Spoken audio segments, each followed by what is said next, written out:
it's almost Halloween, which means that it is the 1 year anniversary of launching my satirical project, CryptoStellas. I want to take you back to 2021 and talk about birth and the story behind it.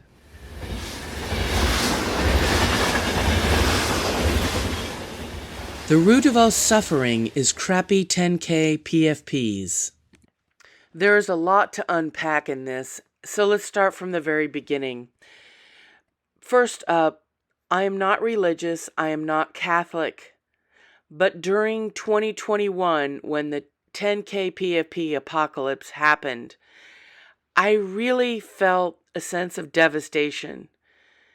There is no other way to describe my feelings of despair at that time, because I thought, in a world of crappy 10K PFPs, I don't make any sense at all. People have said I'm esoteric. I was dying inside, to be honest with you. All of these visions of the future sort of came crashing down in a sea of greed and mediocrity.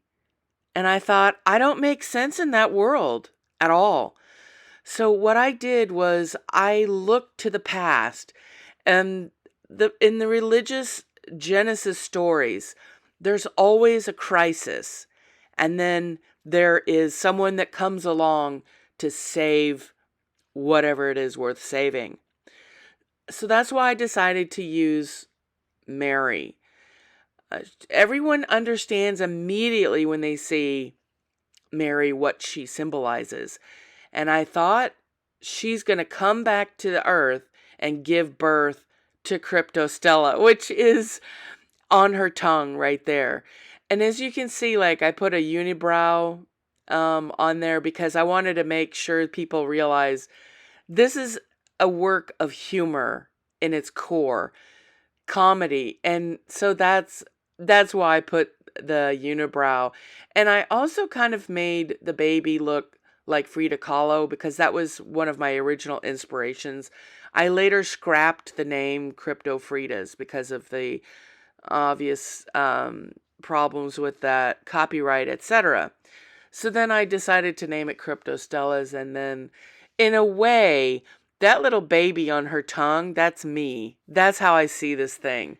And then it will be really interesting in the future to kind of analyze which projects, as you can see, there are some pretty well-known projects that I added in there. There's like the penguins and a couple other ones. I mean, we all succumb to getting FOMO and then buying some crappy, PFPs, and then they kind of sit in our wallet and they lose value and all that kind of stuff. And I wanted to document that time because I kind of feel like it will be a time that we look back on and sort of laugh. It'll be the communal, oh, what did we do there? We've all done it. I've done it. And so I want people to realize, like, I am a critical person, but I also understand the very human thing of FOMO and spending too much on JPEGs, because I've done it too. I have to limit myself because I do have a tendency to go overboard. And so it's a mixture of poking fun at stuff and then poking fun at myself too. Because honestly, I mean, I can't take anything seriously, including myself.